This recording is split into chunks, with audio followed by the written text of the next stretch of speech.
In today's class we will be learning the topic, the Last Supper.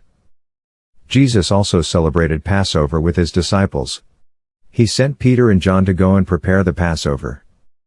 Jesus told them where to go and get the Passover prepaid. So the two appointed disciples got a place, got everything set. It was the Last Supper they took with Jesus on earth. When the time came to eat the Passover, they came and sat down in the prepared room. Jesus told them that it was his wish to eat the Passover with them before he died.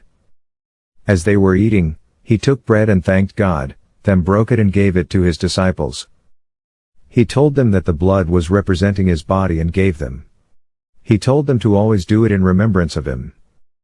And after the supper, he took the cup, and when he had given thanks, he gave them and said, "Drink of it, all of you, for this is my blood of the new covenant, which is poured out for many for the forgiveness of sins." When the supper ended, Satan had already entered into Judas Iscariot, the son of Simon, to betray him into the hands of sinful men and would be punished. Jesus then took a bowl of water and began to wash the feet of his disciples and dry them with a towel. Normally, one would expect the washing of the feet to be the work of a servant and not the master. When it was the turn of Simon Peter, he said to Jesus, "Lord, are you washing my feet?" Jesus told him that Peter did not understand what he was doing, but they would understand later.